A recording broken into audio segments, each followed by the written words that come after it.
ఈ జగత్తులో ఎంతో మంది రాజులు పుట్టారు, ఎన్నో రాజ్యాలు వెలిసాయి. అవన్నీ కాలగర్భంలో కలిసిపోయాయి.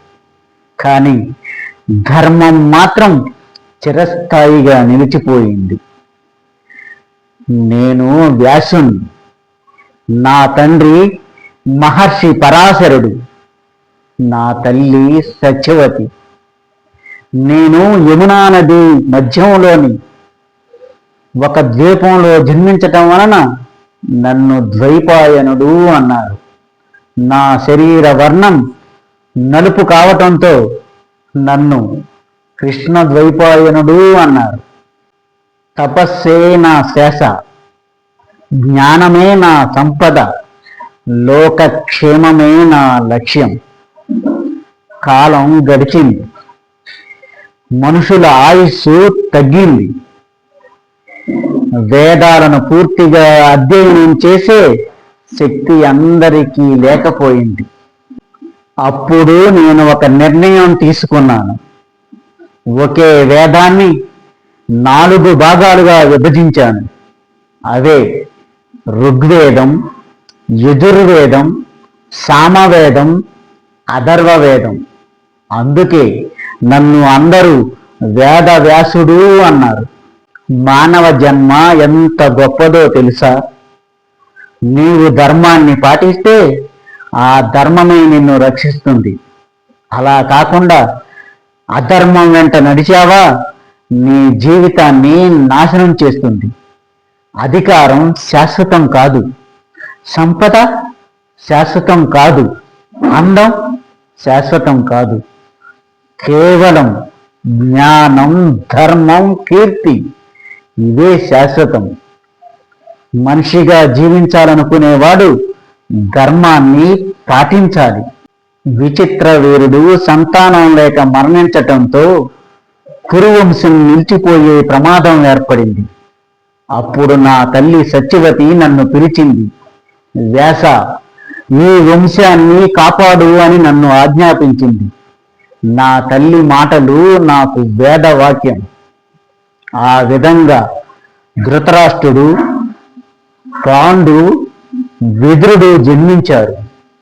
అంబికకు పుట్టిన ధృతరాష్ట్రుడు అంధుడిగా, అంబాలికకు పుట్టిన పాండు శరీర బలహీనుడిగా, దాసికి పుట్టిన విదురుడు ధర్మజ్ఞుడిగా జన్మించారు. విధి తన ఆటను ఆనాడే మొదలుపెట్టింది. నేను అప్పుడే అనుకున్నాను, ఈ కురు వంశానికి ఏదో పెద్ద తుఫాను రాబోతుందని. ధృతరాష్ట్రుడికి 100 మంది కుమారులు, పాండుకు 5 కుమారులు. ఒకే వంశం, ఒకే రక్తం, కానీ వేర్వేరు మనస్తత్వాలు. ధృతరాష్ట్రుని కుమారులలో అహంకారం, అసూయ పెరిగింది. పాండు కుమారులలో ధర్మం, వినయం పెరిగాయి. అధర్మం తాత్కాలికంగా గెలిచినట్లు కనిపించినా చివరికి ధర్మమే విజయం సాధిస్తుంది.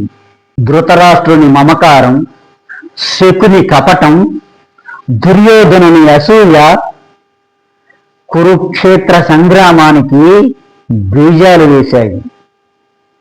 పరమాత్మ శ్రీకృష్ణ, కురువంశ పితామహుడు భీష్ముడు, మరెంతో మంది ప్రముఖులు చెప్పినా వినకుండా దుర్యోధనుడు అహంకారంతో యుద్ధాన్ని కోరుకున్నాడు. ఫలితం 18 రోజులు ఈ భూమి రక్తంతో తడిచింది. చివరికి పాండవులదే విజయం అయింది. యుధిష్ఠిరుడు అన్నాడు,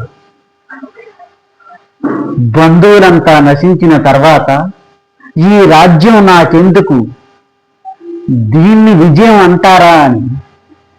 అప్పుడు నేను అన్నాను, ఈ యుద్ధం రాజ్యం కోసం కాదు, ధర్మం కోసం జరిగింది.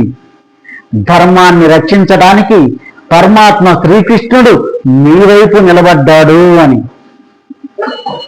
అప్పుడే నాకొక స్పష్టత వచ్చింది. నా కర్తవ్యం ఇంకా మిగిలి ఉందని. ఈ ప్రపంచ మానవాళికి ధర్మం గొప్పతనం తెలియజేయాలని. అందుకే మహాభారతాన్ని రచించాను. అది ఒక యుద్ధ గాథ మాత్రమే కాదు, అందులో భీష్ముని ప్రతిజ్ఞ ఉంది, విదురుని నీతి ఉంది, కర్ణుడి దానగుణం ఉంది, అర్జునుడి సందేహం ఉంది, కృష్ణుడి గీతోపదేశం ఉంది.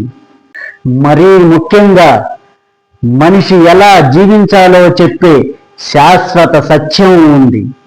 ప్రియులారా, ధర్మాన్ని ప్రేమించండి, సత్యాన్ని ఆచరించండి, అహంకారాన్ని వదిలిపెట్టండి, కోపాన్ని జయించండి.